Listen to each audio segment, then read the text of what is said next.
Dernière chance, mais je pense que la justesse de notre combat le justifie. Si des personnes souhaitent se joindre à nous, ce n'est pas une action facile, mais c'est une action non violente, en tout cas pour ceux à qui elle s'adresse. Pour nous, c'est un peu violent. Mais si des personnes veulent se joindre à nous, vous pouvez vous signaler en cours de manif ou à la fin de la manif, soit à Michel, soit à moi, soit à d'autres personnes du collectif. Merci beaucoup. On va poursuivre maintenant cette manifestation avec la prise de parole de Bruno Dalprat, qui va lister un petit peu les personnes que nous ciblons aussi d'une certaine façon à travers cette grève de la faim qui va démarrer dans quelques jours si on n'a pas de réponse. Merci. Effectivement, il y a un moment où on ne peut plus se taire. Il y a un moment où il faut qu'on arrête d'être complaisant. Il y a des élus et des personnes influentes qui agissent directement ou indirectement dans le dossier de la grande connerie à l'ouest de Strasbourg, le GCO, ou COS, ou A355. Nous accusons ces personnes de commettre un écocide. Ils permettent la destruction de la nature, de la faune et de la flore, de mettre en péril toute une biodiversité aux portes de Strasbourg et d'en détruire sa ceinture verte, pourtant importante, notamment pour réduire les effets de la pollution sur notre santé. Ces personnes sont, et la liste est un peu longue et non exhaustive. Alors ils étaient 23 et maintenant 24, ce sont les maires de l'Eurométropole. Donc je vais vous les citer. Jean-Louis Hurlet, maire de Bischheim. Jacques Bord de Blasheim. André Lobstein de Egbolsheim. Jean Humagne de Heinsheim. Yves Sublon de Eschau. Thierry Schall de Fegersheim. Sébastien Zegel de Geispolsheim. Vincent Debesse de Lenheim. Sébastien Zegel de Geispolsheim. Non, je l'avais déjà pas. Claude Fleury de Ilkirch-Raffestalen. Annick Poissignon de Lambertheim. René Schall de Lipsheim. Yves Burt de Ligolsheim.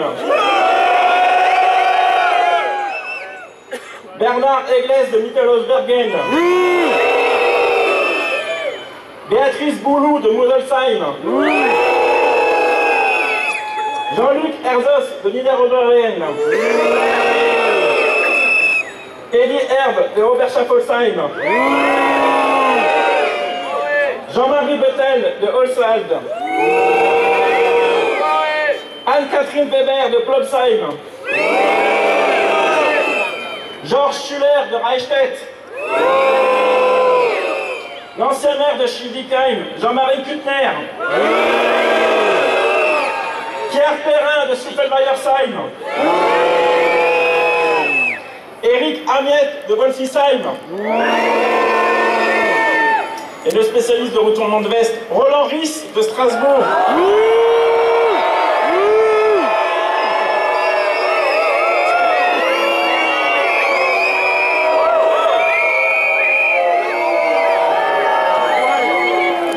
Et un dernier qui a retourné sa veste récemment, c'est Pierre Filmer de Wendelheim.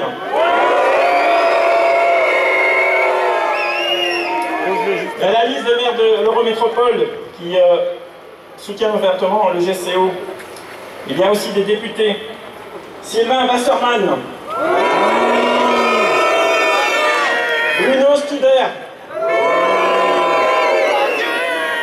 Laurent Fuchs. Après, il y a des responsables actuels et anciens de collectivités. Jean Rotner, le président de région. Philippe Richert, l'ancien président de région. À dégager. Frédéric Bierry, président du département. À dégager. L'ancien président, Dominique Kennel. Démission. Après, il y a d'autres personnages politiques. Raphaël Nizan, ancien maire de Schiltigheim. Philippe Fillon, qui est celui qui a signé la DUP, ancien Premier ministre de Nicolas Sarkozy. Plus récemment, Nicolas Hulot, ancien ministre de l'écologie. François de Rugy, le nouveau ministre de l'écologie. Édouard Philippe, le Premier ministre. Dégage. Emmanuel Macron, notre président. Rechiotte.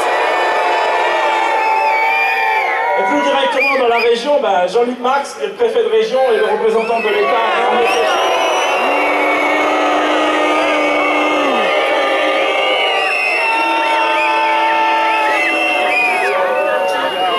Ensuite, on a des personnages d'institutions d'entreprise.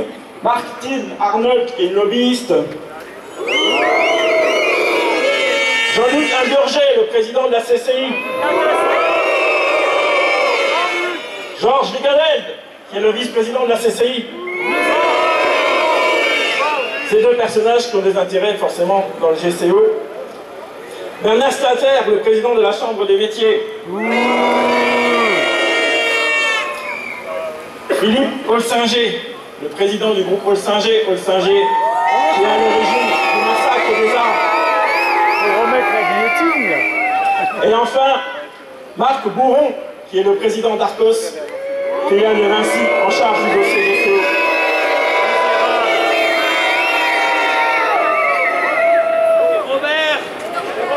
Et Robert. Et bien sûr, le président de l'Eurométropole, Robert Herman. Démission.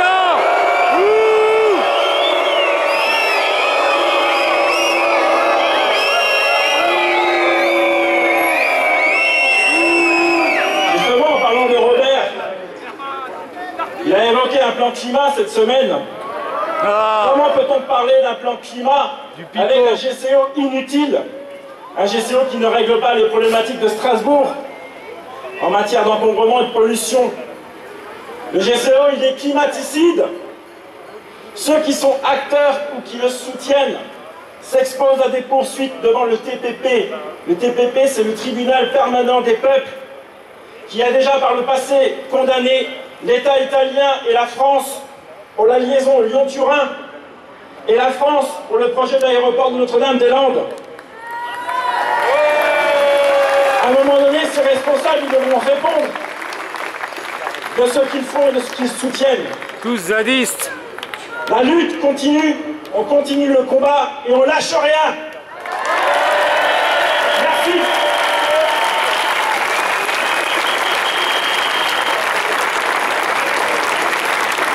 Eh bien, bonjour et bravo à vous, bravo. Je ne me présente pas car je suis le cheveu sous, le cheveu sur de rien, le cheveu sur la soupe.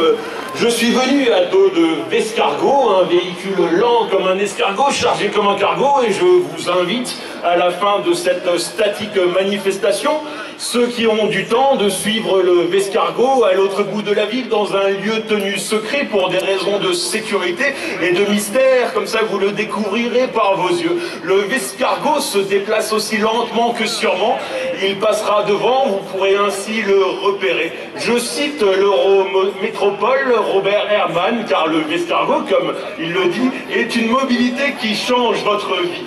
Et oui, il est temps de mener une réflexion globale sur les mobilités, une composante primordiale de notre cadre de vie.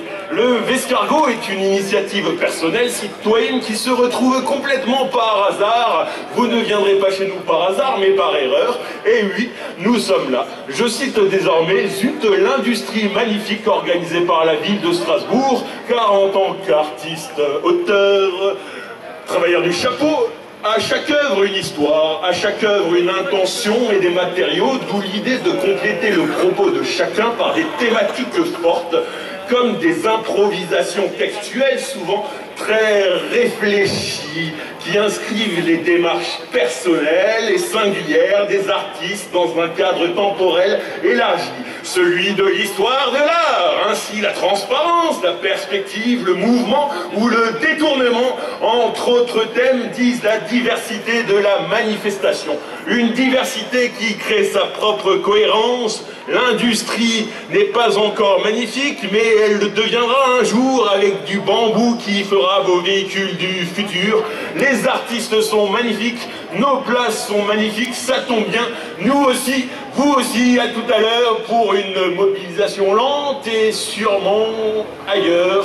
À tout à l'heure, merci. À eux, je repasserai à la fin du